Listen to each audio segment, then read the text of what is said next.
Now, the Buckeye Extra podcast with Rob Oller, Bill Rabinowitz, and Joey Kaufman from the Columbus Dispatch. Welcome back to the Buckeye Extra football podcast. This is Joey Kaufman, joined by Rob Oller and Bill Rabinowitz. It's Monday, December 9th, and we have a college football playoff bracket at last. The Buckeyes are the 8th seed in the field. They will play Tennessee in a first-round game on December 21st. It'll be a night game at the Horseshoe. If they win, it sets up a quarterfinal matchup against Oregon in the Rose Bowl. So after a week of kind of looking at the landscape where Ohio State could land, we now can evaluate the Buckeyes' path to a national championship, or a potential path at least. Let's get into it. Buckeyes are the 8th seed, last team to get a home game. Yeah, as the selection committee announcement approached at noon yesterday, I kind of had a feeling that's where they were going to go. That seemed to be the speculation. I think there was a lot of recency bias. The fact that the last impression that the committee had of Ohio State was the egg that they laid against Michigan, and the pretty good performance that Penn State had against Oregon. Ward Manuel said that in his conference call. I'm just looking at the transcript right now. I mean, the funny thing is, if you look at the resumes, Ohio State versus Penn State, Ohio State's is better. I mean, clearly better. The only difference is that Penn State has one more win, but it's 11-2 versus 10-2. But Ohio State obviously beat Penn State at Penn State. Penn State has no quality wins. Ohio State has an Indiana win in addition. Penn State didn't play any of the top teams other than Ohio State. The best win they have is against Illinois. So, I mean, I just looked at the transcript again, and that's what he said. They looked good against Oregon. And I thought when it was 45-30 late in the game, it was 4th and 10. Penn State was driving. It was 4th and 10, and Drew Aller almost went down for a sack and just heaved the ball in the end zone they caught it for a touchdown. I mean, at 45-37, I thought that will hurt Ohio State. There's a big difference between a 2-score game and a 1-score game. And then Penn State actually had a chance with the last possession to maybe tie it and didn't go anywhere through the interception. But I think this was a case of recency bias. They liked what they last saw of Penn State. They didn't like what they saw of Ohio State. I mean, even you look at Texas's resume, they have no top 25 wins. So in a lot of ways, I think Ohio State, I don't want to say they got screwed. Because look, you lose to Michigan the way they did, you get what you get. I have there's no, they really got screwed. But if you look at it kind of dispassionately, say, okay, what's Texas's top win? They don't have one. So I think Ohio State deserved to be a 6, probably a 7 seed, and that would have been an easier path, probably. Georgia's obviously looming in the quarterfinals, but we don't know their quarterback situation. So I think they got a tough draw. And Tennessee's a good team, and obviously Oregon's the best team. So we'll see, if Ohio State's made of what they say they're made of. Yeah, and I guess there's maybe some recency bias. I wrote something today that I think you look at the teams that dropped, and bad losses to bad teams, no matter when it happened. I mean, I think it is even more surprising that Notre Dame dropped to 7. I mean, I thought they'd be a 5. Everyone thought Notre Dame would be 5, and 6 would be like, well, okay, 6, but then to drop to 7, I mean, and that Northern Illinois loss, which was early, that's not recent. It's just they looked and said, okay, bad loss, Arkansas beat Tennessee, which maybe kept them behind Ohio State. You got, the Alabama, you're talking about body of work and strength of schedule. Based on that, Alabama should be in ahead of SMU, but Bama lost badly at Oklahoma, unranked Oklahoma, bad loss. Lost to unranked Vanderbilt, bad loss. And so you go down, and Penn State has no bad losses. So, yeah, Penn State doesn't have big wins, but they don't have a bad loss. Yeah. So, I think that is, and I know the committee didn't talk about that because that's not a good optic. Bad losses cost teams, but if you go up and down the line, it sure looks like that. Notre Dame didn't have any good wins either. I mean, USC isn't very good this year. Don't you disrespect our troops? What? Don't you disrespect our troops? Oh, yeah. Right. Army is their best win, right? It's Army. I think you could argue. I mean, Penn State in that game against Oregon, I thought Penn State looked as good as Ohio State does. They look good. They played well in that looked game. really Don't get me wrong. good. They did look So good. so you get into a thing of like Ohio State's good, their good wins are against Indiana, which in my argument is Indiana is probably the weakest team, I think, in the playoff. That's my opinion. So you've got Indiana, which didn't play anybody, really. Right. And then you got Penn State, who, I don't know. Yeah, I mean, beat them at Penn State. On one hand, on one hand, Penn State's not that good. They didn't play anybody. Well, Ohio State beat them, so Ohio State's win over Penn State doesn't look that good, I guess. I mean, that's some circular reasoning. But look, they beat Penn State at Penn State. Yeah. What if Will Howard, how about just throw this out? What if Will Howard on the last play of that game doesn't slide down and goes and scores a touchdown and it's 27-13 instead of 20-13? Does that make a difference? Not really to me. No. It depends how closely you think the selection committee watches the game. Right. Because if the selection committee watched the games, it shouldn't have an effect. But if you're just counting box scores and looking at the ticker on ESPN, sure, it'll have an effect. But I don't think I think Ohio State, by losing the conference champion or by losing out to Michigan, not making the conference championship, as you guys said, forfeits the right to gripe about. I agree. But I can gripe. I don't have a dog in the fight. But if you just compare the Ohio State Penn State resumes, Ohio State beat them head to head, has better top 10 wins. Sure, Penn State had one fewer loss in the regular season, but this is an era of unbalanced scheduling in conferences. Penn State didn't play Oregon in the regular season, didn't play Indiana in the regular season. So they didn't play Michigan either. They didn't even play Michigan, which might have given them a game, maybe. So I think that has to all come into account. And if Ohio State has that Michigan loss, if you were to flip Ohio State's November and had the Michigan loss at the start of November, and you had the Penn State win at the end of November, there's no way Ohio State's ranked below Penn State. Well, I agree with that, but there is something to be said for the old, where are you at the moment they're picking? How good are you? But that means that September doesn't matter and October doesn't matter. It kind of does. Should. Well, it doesn't. Here's the other one. Here's the other game that kind of screwed Ohio State, the Georgia Tech game. Because if Georgia Tech wins that game, which they probably should have, then that's a 3-loss Georgia team. They still would have been in the SEC championship, and it wouldn't affect the way that game went. Yeah. With Georgia as a 3-loss team, been ahead of Ohio State. Doubtful.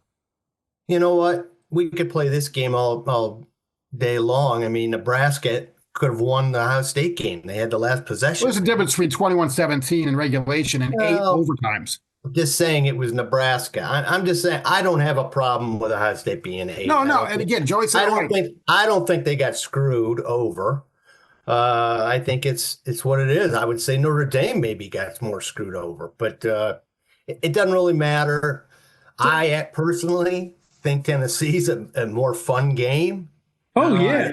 I was not looking as a fan. Maybe some fan living in Texas or wherever, California, you'd rather see Ohio State Tennessee than a rematch Ohio State Indiana. That just did nothing for me. The only thing that came out of that game was the kneel down controversy. Right. Whoopee. That's not going to carry over. I do think it's interesting. I know we always talk about, the committee's going to sort of manipulate things, and there's some opinions on both sides of that. I've always been the committee manipulates things. I'm one of those people. There's no rematches in the first round, and there's no intra-conference games, like conference team against conference team. So is that coincidence, or did they move teams around? Notre Dame. What would the games have been? Which ones would? I mean, Ohio State, Indiana, obviously. Is there another one that would have been an intra-conference matchup? I don't think so, but I don't know. Trying to think of. Well, I mean, if you'd had Alabama in over SMU, maybe. Well, but they're not in. So. Well, right, but that was a decision by the committee. I guess that's my thing. It's not just who's in; it's who's out. I don't know. I just think that's it's one of those, okay, scratch your chin. Did it just happen this way, or did the committee say, well, if all things being equal, let's not have rematches and let's not have conferences play within, anyway. I do want us to reframe this discussion a little bit, because we're talking about Ohio State should have been, or maybe should have been, 6th or 7th. There's a significant difference to being seeded 6th or 7th in this bracket versus 8th, because if Ohio State beats Tennessee in a couple weeks, next week, 12 days, if they win that game, they play Oregon, the top seed, in the quarterfinals in the Rose Bowl. If Penn State beats SMU at home, they play Boise State, the Group of 5 champion, which was ranked 9th in the final college football rankings. They're now playing SMU, the 11th seed. SMU was ranked 10th in the final standings, and then so that's a much more viable path to make to advance further in the bracket. I don't know if 7th is as strong a position, because Notre Dame, if they beat Indiana, they got to play Georgia in the Sugar Bowl in the South. That'll be a tough matchup. But certainly being the 6th, I think, is as valuable a spot in this bracket as anywhere, and that's what Ohio State lost. And sure, I think you give up the right to complain because you lost to Michigan and sort of your fate's out of your own hands. But I do sympathize with Ohio State for a little bit, because hey, they did beat Penn State head to head, and they should have a more favorable spot. But then the flip side of that is Oregon should be the most deserving of a favorable path to the playoff. They won the conference. They're the only unbeaten team in the FBS, but they have to face the winner of Ohio State, Tennessee, which won't be as maybe easy as a second round game as Penn State might get. Yeah, there's no question. I mean, if I'm Oregon, I would not be happy to see Ohio State in that 8 spot, because obviously that game went down to the wire. It's not going to be a home game, although, I would guess that they would probably have more fans at the Rose Bowl in Ohio State, but, it'll be close. I don't know. I think it'd be a split. Yeah, but it's not going to be like it was at Autzen. Right. And Ohio State will be hungry for that game. The big difference now is that Ohio State's offensive line is not the same as it was entering that game, and Oregon will presumably have Jordan Burch. I mean, they have him back. So, and Oregon's really good. I mean, they are really good. And we'll see whether the re-engineered Ohio State defense, which was caused by that debacle, is up to it. But, we're getting ahead of ourselves. Let's talk about Tennessee a little bit. We don't know. Ohio State also needs to re-engineer its offense. Tennessee. Yeah. I don't know if that's a Michigan thing or what, but I mean, obviously, 10 points ain't going to get it done against Oregon. Let me just tie this off with a bow with the conspiracy theory. War manual, yeah, Michigan man, But he's only the chair, really just the spokesman. He has no more clout than any of the other people in the room. Well, maybe. I guess not. No, I mean, that's the way it works. I'm saying conspirity theory. That's all it is. Well, okay. Conspiracy theory, like stuck at Ohio State, doesn't want those Buckeyes to win at all. Put it this way: if you reversed it and it was Gene Smith, he'd be rubbing his hands. Would he want Michigan? No. I mean, it's Anyhow, on to Tennessee. What do you guys know about the Vols, other than they've got a really good defensive line, at least interior defensive line, which is problematic for an Ohio State team with a patchwork offensive line. Joey, you did the story, so I'll let you lead this. Yeah, that's probably the most intriguing subplot to this game, and it probably is the X factor ultimately, or maybe more of an X factor of just where the game is won, because we last saw an Ohio State offensive line that could not move Michigan's front and create holes for the running backs.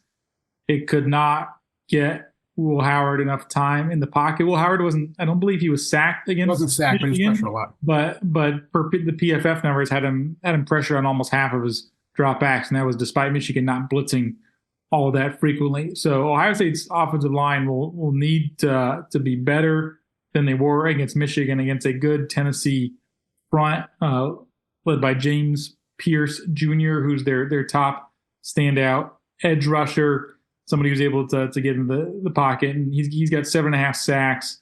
He's got 11 tackles for loss. That leads Tennessee. Tennessee's got a good front. And I think people's memory of Tennessee from a couple years ago is when they really kind of broke out under Josh Heupel in 22. They had the Blitnikoff Award winner, Jalen Hyatt, who won that award over Marvin Harrison Jr., and they were able to really push the ball downfield. They run tempo. They're very fast paced. They're a little different this year because they're a little more run heavy with Dylan Sampson, a good running back. So that to me is in some ways Tennessee looks more like a Big Ten team, if you will, really strong in the trenches on the defensive line, a good ground game, not as explosive passing wise as they've been previously under Josh Heupel, but they're going to push tempo more. So they're going to run the ball, but they're going to do it at a little faster pace. So that part is a little different dynamic, but a lot of the same problems that you saw against Michigan, Ohio State's going to need to correct to beat Tennessee. Joey, here's a big question for you. Do you know how to pronounce the quarterback's name? I do not, but I will learn to pronounce it by our next podcast because I do like it. It's Nico Iamaleava, and now that's what that was phonetically, but I don't know if that's correct. He's a redshirt freshman, a 5-star guy, star potential. I saw some things last night where he's projected as a possible overall first pick in the 26th draft. Now that's assuming some growth. He hasn't played at that level this year. He's been a little up and down and been better at home than on the road. He's kind of a skinny guy, 6'6", 215. I mean, he's considered a project, but a really good prospect. Right. And he was, I don't know if people remember this, but a couple years ago, he was one of the first high school quarterback recruits who had struck a deal with a collective. And then that made a lot of headlines because it was a multi-million-dollar deal with one of Tennessee's primary NIL collectives. And that was one of the first cases of where there was a high school prospect agreeing to a deal with the collective before he enrolled at school. That triggered a lawsuit, and now collectives are free to negotiate with high school prospects before they sign. Yeah. That to me is the other wrinkle. Tennessee does not have the veteran quarterback like they've had in past years with Malik Hooker or Joe Milton. He's a redshirt freshman, so that to me is maybe an advantage that Ohio State could have. Jim Knowles could devise some wrinkles and throw some stuff at him and really kind of get him out of whack. But that to me is where Ohio State maybe has an edge. He's only thrown for 300 yards once this year. That was against UT Chattanooga in the opener, a blowout win. The next highest was 292 yards against Kentucky. Against Alabama, which was a win. He's 14 of 27 for 194 with a pick and 1 touchdown. So, he's been good, but certainly not elite. And they don't have the stud receivers, you said, Joey. They've got a very good running back, and he's the workhorse. Dylan Sampson run for 1,485. Ran for 4,000. It'd be, quite a workhorse. 22 touchdowns. He's run for 22 touchdowns. So he's their guy. He's their bell cow. And if Ohio State's going to win this game, they got to limit him. He's almost always gets 100 yards, but he doesn't go crazy. It's like between 100 and 150, almost every game. So he's going to get his yards, but you just can't let him control the game. He's a smaller back too. Listed as 5'11". Ryan Day said he's low to the ground and hard to tackle. So that'll be paramount to wrap up, I suppose, for the Buckeyes. May I remind you, Michigan didn't have much of a quarterback or wide receivers either. No, of course, but I don't think Tennessee is going to get in Ohio State's head. No, I think that's the big difference. I know that Tennessee does have a really good center, which may be part of why they can run it well. Cooper Mays is up for the Remington. So that's a good position. To have a strength there at center is pretty strong.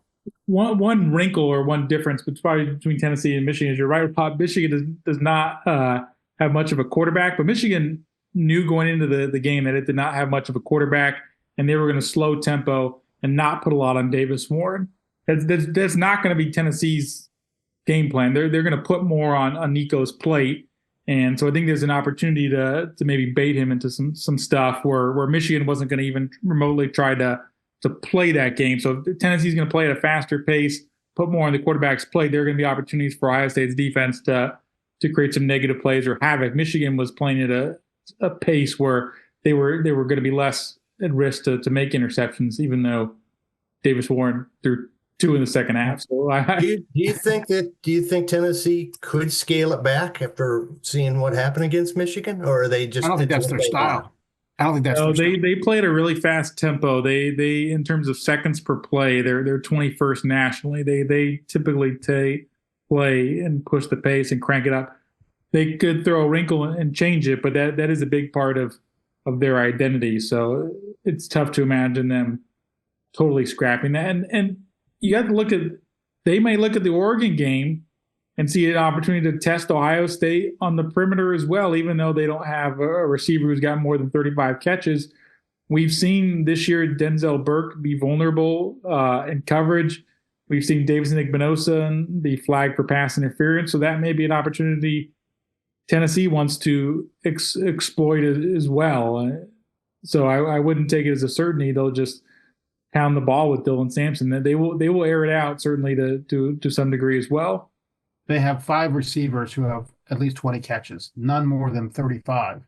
And nobody has Dante Thornton Jr. has 647 receiving yards, 6 touchdowns. That leads them. So he's their best receiver. On defense, what I've read about them is that they kind of specialize in disruptive plays. There are a lot of sacks, turnovers. They don't give up a lot of explosive plays. So that's a nice balance, nice mix for them. They create havoc and they don't give up big plays. Again, they haven't faced an offense. Again, I'm not talking about the offense that played against Michigan, but the regular Ohio State offense that we've seen. They haven't faced anything like this. I mean, Alabama isn't what Alabama has been. That's the big signature win for Tennessee this year. So I don't know that they. I'm looking at their schedule. I mean, there's Florida, Kentucky, Mississippi State, obviously Georgia. I mean, this is going to be the ultimate test of whether you think Ohio State's offensive performance against Michigan was an outlier or it was representative of a team that just could not overcome bad offensive line play. I mean, I think that's some of it what it'll boil down to. Yeah, no, look, if Ohio State's line plays the way it did against Michigan, they're not going to win anything. I mean, that's just not. And I thought it was very interesting that Ryan Day yesterday in the press conference talked about, they're still evaluating that unit. And he mentioned Luke Montgomery. He mentioned Josh Padilla. We've talked about this before. Could Josh Padilla be the center? That would probably mean that Carson Hinsman moves to left guard. Would they? He kind of sounded a little more definitive about Donovan Jackson staying at left tackle yesterday, which seems to make sense. He mentioned George Fitzpatrick, but he hasn't played really. Certainly not in any kind of major situation. I mean, a showdown kind of game. And so, I mean, I floated the idea the other day of Josh Fryer and Tegra Shabola switching positions. Tegra moving to right tackle and Fryer moving inside to guard. I have no idea if that's even in the cards. It's just something to me that makes some sense. I mean, that's going to be something to monitor if they tell us. They might not tell us. Yeah, they it may not, but we'll be asking and monitoring nonetheless. Yes. What do you guys think of the setting of this matchup? Because that is certainly new in this expanded era of the college football playoff. Ryan Day called the opportunity for a night game at Ohio Stadium a historic event. Kirk Herbstreit used different words to describe it, maybe suggesting Ohio State would be disadvantaged by playing in front of its home crowd. But I think it'll be a pretty good scene at the Shoe for a night game, 8 p.m. prime time playoff game, Big Ten, SEC. What do you guys think? I would think so. It should be. It should be. I mean, this is kind of a weird one, but it never gets quite as loud when you're wearing gloves and mittens. In terms of your sound, I think that's funny, and I agree. It is, but it's real. How much of the Michigan hangover is there? I don't know. I think it should be pretty exciting. For years, all we've heard is, just wait till these teams from the South have to come up here and play. You would think there'd be a lot of excitement to see that, but so far, I think there's still just sort of a distaste about Michigan and Ryan Day. It's like there's still an element out there of like, well, If they lose, maybe they get rid of Ryan Day. I mean, I don't know if that's 10%, 20%, 5%, 70%. I don't know, but that's out there. And so I would think when the game begins, it should be pretty loud. The elephant in the room for this game is Ryan Day. I think it's overstated to say he's coaching for his job, but maybe it's not. I mean, if they lay another Michigan-style egg, I think I don't think they'll do that, but if they do, it's going to be ugly. Now, if they come out and they play well and they win, then I think it's much easier to move on. They'll have momentum going into the Oregon game. I think kind of all is well in Buckeye land, except for the element of the fan base that will never forgive Ohio State for ever losing to Michigan. And look, that was an unforgivable loss. I mean, there's no sugarcoating. It was a terrible loss, but it's over. And so Ohio State fans have a choice. They can wallow in that and say, off with their heads, and I want the season to be over, or they can say, okay, we have new life. Last year when they lost to Michigan, they got stuck playing a Cotton Bowl game that nobody cared about. Didn't even have a quarterback. And so now you have everything. The motto was natty or bust. It wasn't Michigan or bust. That was part of it, but it was natty or bust. Now they've got their chance. I think a lot of this is just built around inertia. If Ohio State plays Tennessee and they come out of the gate strong, they make some big plays, they get some touchdowns.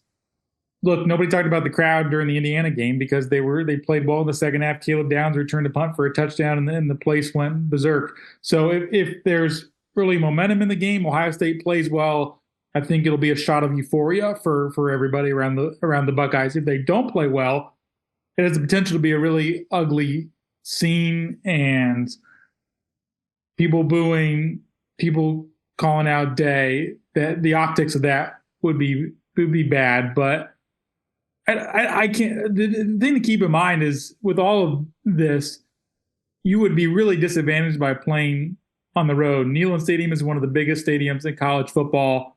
It'd be like going to play at Happy Valley in the first round of a playoff game. Whatever you think of the crowd at Ohio Stadium, I would not want to play in Knoxville. So I think Ohio State is certainly better off by playing this one at home. And if they play well, it could be really cool for the people who sit in the stands, being a part of that first ever December game at Ohio Stadium and being a part of that cool moment in college football.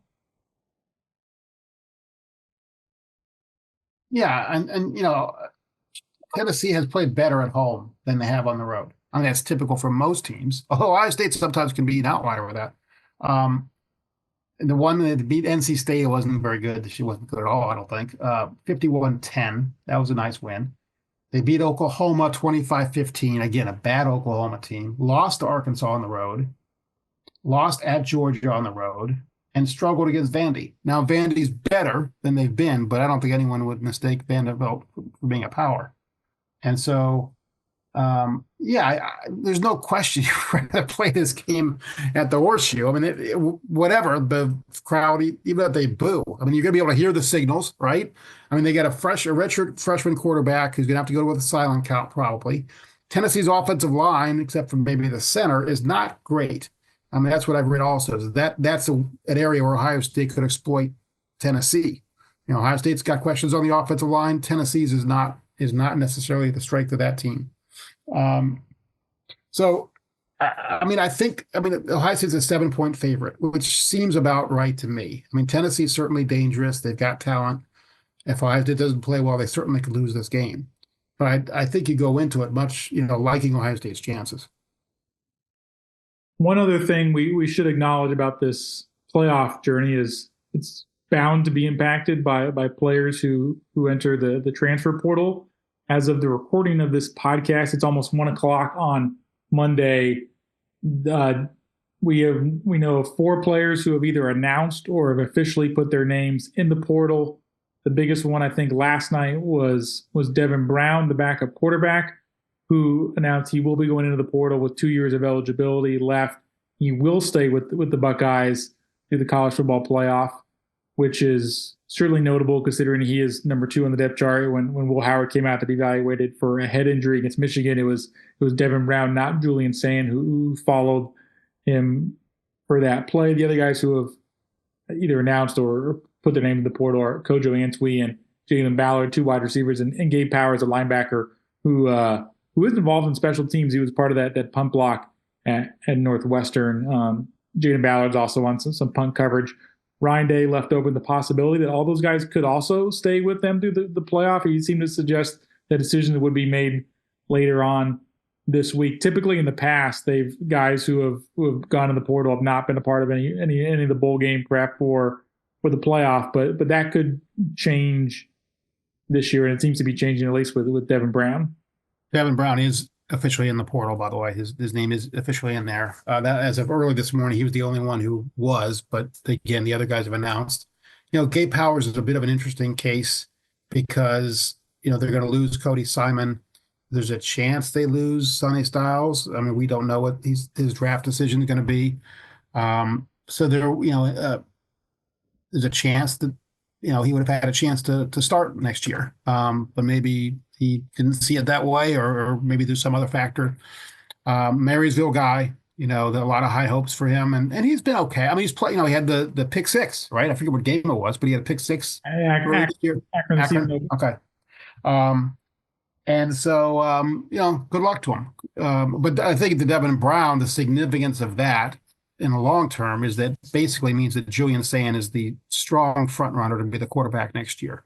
It would have been a competition if Devin Brown had stayed.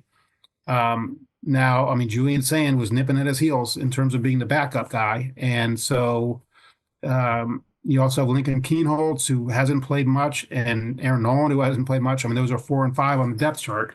So I would think that this means that Julian Sayin is likely to be the starting quarterback next year. I mean, I never say, never say anything's definitive because things could change. I mean, if Ryan Day's not the coach for some reason, I think all bets are off. But assuming that Ryan Day's the coach, then Julian Sayin, I would say there's an 80% chance that he's probably the starting quarterback next year. And he better be good, right? Because he better be. Look, he looks good. I mean, he's a freshman. Okay, we've seen. But I always look at it this way: if they're that good, if they're Trevor Lawrence, or they're if they're that level, they're playing. I mean, if they're that NFL ready, they're playing. So I think he's decent. I just haven't seen enough. Just really haven't seen enough. And we're not quarterback whisperers here. I mean, he looks decent. I guess my point is, there's not a real good backup alternative, only because we don't know what those guys are. We don't know who will be the backup. The other guys who would be in line to return are Lincoln Keenholz and Aaron Nolan. And you have Tavian St. Clair. They could leave, although with right. Brown leaving, that opens up. Well, I can be the backup. Then I'm one play away. One snap away. Right. Yeah.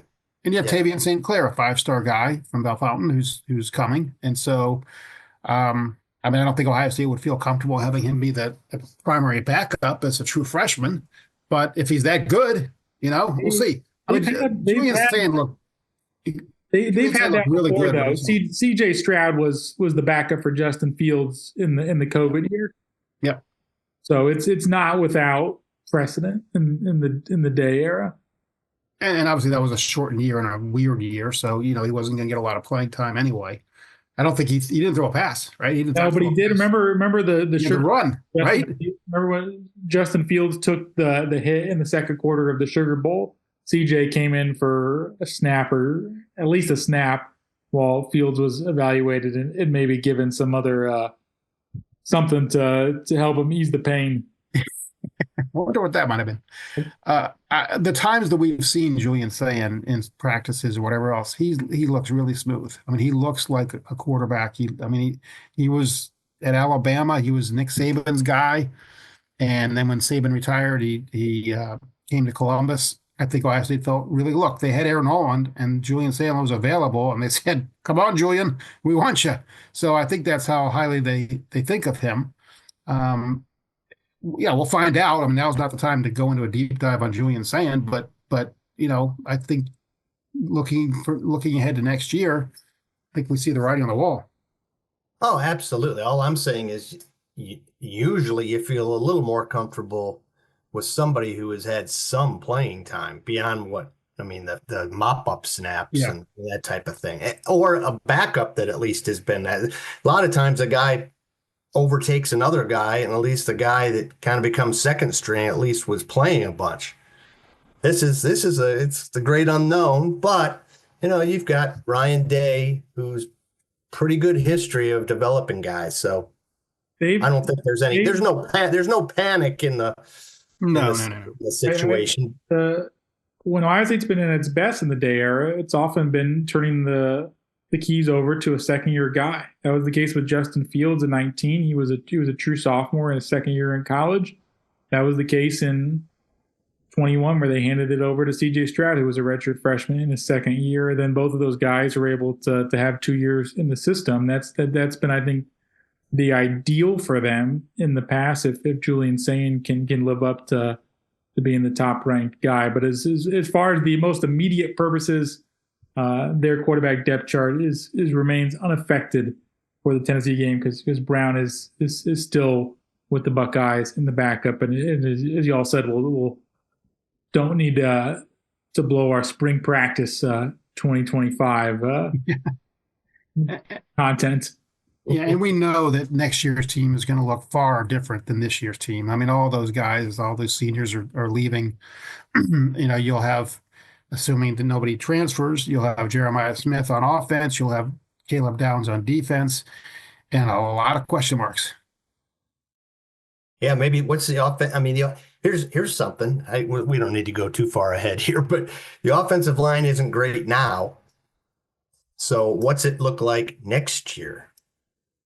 Yeah, that's Tegra Shabola is the only guy that you Carson Hinsman, I guess. Those two guys are it. Josh Fryer's a senior, Donovan Jackson's a senior, Seth McLaughlin is obviously out for the year, senior. Josh Simmons already declared for the draft. Austin Saraveld's in the mix. George Fitzpatrick's in the mix. The transfer portal will be in the mix. I can assure you that. That's where their offensive line. They got to get probably at least 2 starters. They got to find the next Josh Simmons, the next 2 Josh Simmons. It's really might have a new coach too. Offensive line coach, maybe. I mean, they only got 3 offensive linemen, only 1 kind of high-ranked guy, Carter Lowe. No question. I'm not saying that Justin Fry is in jeopardy. I have no idea, but based on production and recruiting, you'd have to think that Ryan Day's taking a pretty hard look at it. He's in his last year of his contract, so Ohio State will have to make a decision on him. Let's put it this way: guys who have been his level of lack of success are gone. Yeah, that's what happened. That's what happened with Perry Eliano last year, the safeties coach. They did not renew his contract. Kerry Combs gone. Well, Kerry Combs, different situation because he was the defensive coordinator, and they were replacing him with Knowles, and Knowles brought in a bunch of new guys. No, I'm just saying he didn't get the job. The big reason why they moved on with Eliano was simply because he did not bring in the personnel they wanted in the safeties room. The depth was low. They missed on some big guys, and that's essentially what's happened in the offensive line group with Fry. I mean, I also think the coaching style, talking to different people, former linemen, they just don't like the way it's being taught. The guys they're taught this. I don't want to get in the weeds, but they don't crouch. They don't bend at the waist they're more upright and talk to several big names, former Buckeyes. No speculation as to who they are. Is that I don't know. Is that a coaching thing, or do you just need linemen who are a little more nimble? I think that's a great question. I think it's combo. Yeah. Coaches recruit the kind of player they want. Yeah. Well, that's a little off-season tease between quarterback room and off-season linemen. This is the funny part of the college football calendar where you're dipping your toes in the rest of the 2024 season and also wading into what lies ahead in 2025. And that's how it is in the meeting rooms at the Woody Hayes Athletic Center as well, because they gotta juggle 2 things: getting your roster ready for next year and also trying to win a natty, since they did say it's natty or bust. So they went all in on football, as Gene said back in early this year. That's our instant thoughts or immediate thoughts, first thoughts on an Ohio State matchup with Tennessee, the seeding of the college football playoff, and where the Buckeyes stand as the transfer portal opens. It's a busy December as usual. Thanks for joining us and listening to the Buckeye Extra Football Podcast. That was Bill Rabinowitz, Rob Oller. I'm Joey Kaufman. Thanks for stopping by.